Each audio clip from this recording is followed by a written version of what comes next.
that a vote for Brexit would lead her to seek a second referendum on independence. She is determined Scotland should stay in the EU. But overnight there are reports that Brussels isn't going to make life easy for her. The First Minister joins me now from Glasgow. Good morning to you, First Minister. Good morning, Andrew. Can I ask, first of all, is it your priority to have a negotiation as Scotland with Brussels to allow Scotland to more or less seamlessly stay inside the EU?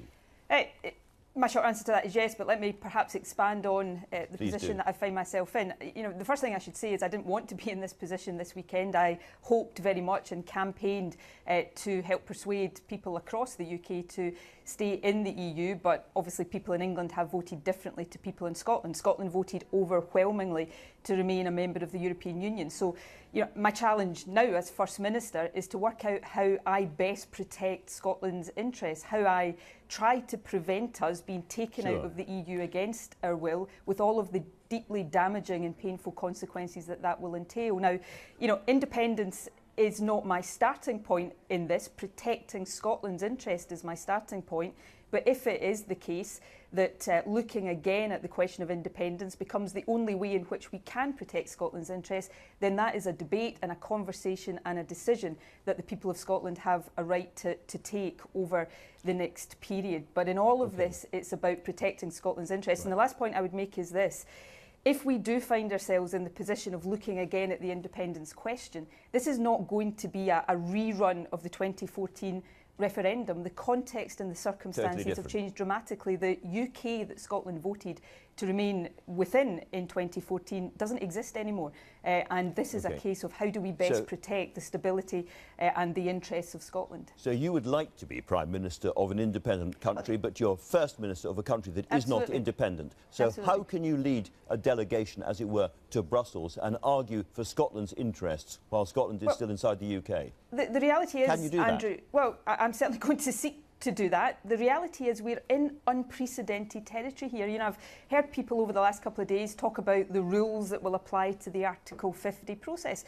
The reality is there are no rules, there is no precedent. This is something that's never been done before. What will happen from here on in will be a matter of negotiation. Now, my challenge, but also my responsibility as First Minister, is to seek to negotiate to protect Scotland's interests. Now, I, therefore, am going to... Have you spoken to anyone yet in Brussels about this? Look, I will be speaking to people in Brussels over the next few days. I haven't done that yet. You know, we're in a period of only a couple of days since this vote happened. But my priority is to seek to protect Scotland's interests in uncharted territory, and that's going to be my guiding principle. Now, are there challenges for Scotland in this? Of course there are, but what I want to do is have an open, honest conversation with people in Scotland about how we best lead this country forward. There are two options in terms of the way forward as regards Brussels. One, you have a successful negotiation with Brussels, which allows Scotland, as it were, to stay inside the UK and then at the time of Brexit to move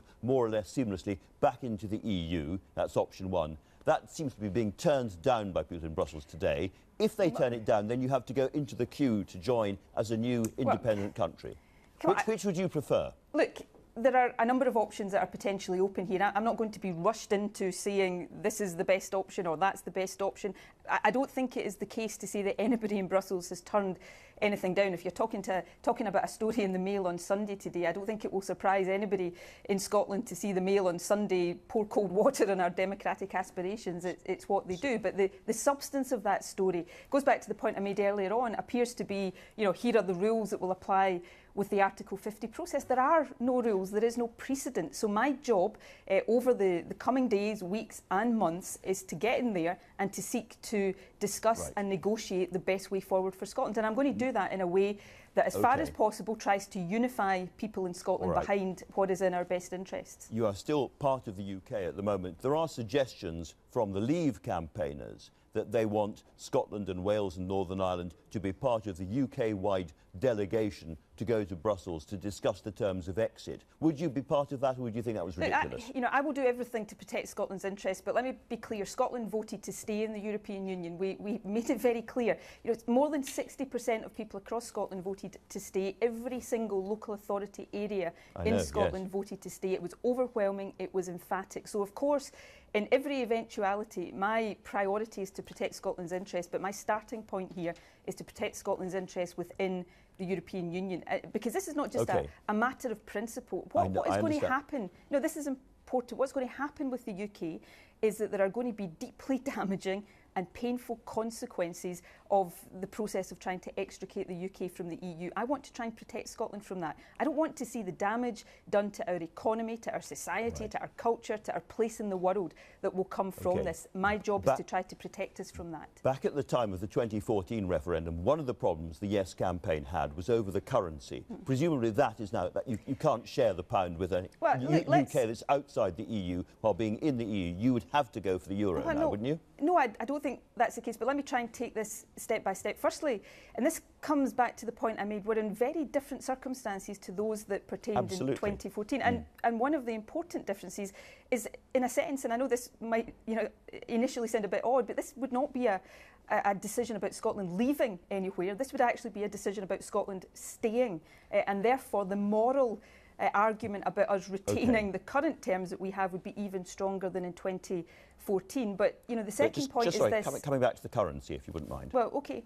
But on the currency or any other issue, I am not saying here just now that there are not questions and challenges that Scotland would have to face up to. I'm not going to be rushed in today to giving definitive answers in that, because as a country we've got to work through what these issues are. But the point that I think is very important is that as we do this, that 2014, I was convinced in 2014 that independence was best for Scotland, but understandably some people in Scotland saw it as a choice between a step into the unknown with independence and the security and the stability, the known quantity of the UK. Sorry to jump That's in. not the case just now. But that is why Scotland's continued membership of the EU is so important, isn't it? That's why Scotland's continued membership of the EU is so critical. My point is that if you can't get back in again, as it were, until the UK has left, which seems the likelier thing at the moment. Hold on a second, Andrew. There is no sense. Well, no, I don't, because we're in uncharted territory right now. For anybody to say right now, it's the likely option that Scotland would have to sort of wait to get back in. The whole point here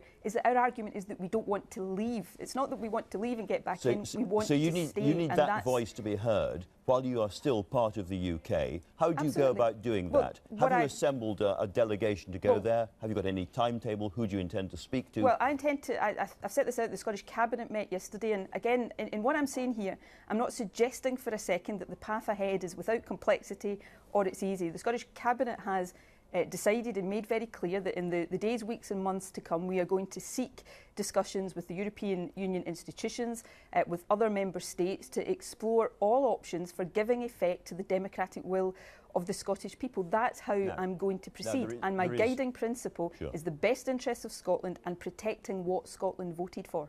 There is one other thing clearly you all have to think about, which is that if Scotland is a member of the EU and England isn't, there then has to be a border, doesn't there? A proper border with controls and checks and all of that. Well, whatever happens with Scotland, this issue of a border is going to have to be resolved in the context of Ireland, of course. And some of these issues that would arise for Scotland, not all of them I accept, but some of these issues that would arise for Scotland in these circumstances arise anyway in the Irish context and are going to have to be resolved. So, these are issues that are live. I certainly don't want to see in any circumstances a border between Scotland and England. Whatever happens here, England is our nearest neighbour and will always, I hope, be our best friend. But these are circumstances in which Scotland hasn't chosen to be. Well, no, I'm not prepared at this stage. You may have to go into a referendum. Sorry, you may have to go into a referendum saying the currency is the euro and there will be a border with England, and that's going to be tough for you. I think you're jumping several steps ahead of where I'm not prepared. We are in uncharted territory. I'm a young gazelle. That's what I do. We're in uncharted territory, Andrew. Not because of choices Scotland has made, because of choices that have been made elsewhere, and I'm not prepared at this stage to just accept that certain things are inevitable.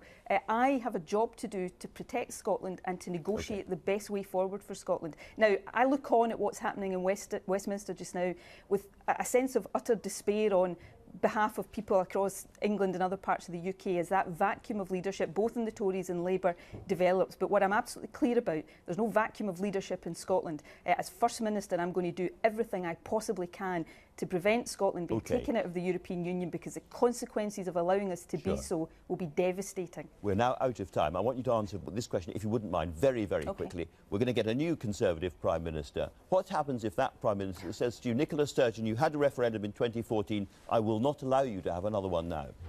Well, you know, I just think people in Scotland would find that completely unacceptable if we were in the situation where the Scottish Parliament had voted for a second referendum because it saw it as the best way. Look, again, you know, I don't think it is acceptable in the context we find ourselves in of anybody trying to dictate to Scotland the terms of how we seek to take the country forward. It's simply not acceptable, and I would caution any future Prime Minister against putting themselves in that position. Nicola Sturgeon, thank you very much for talking to us this morning. Now then, the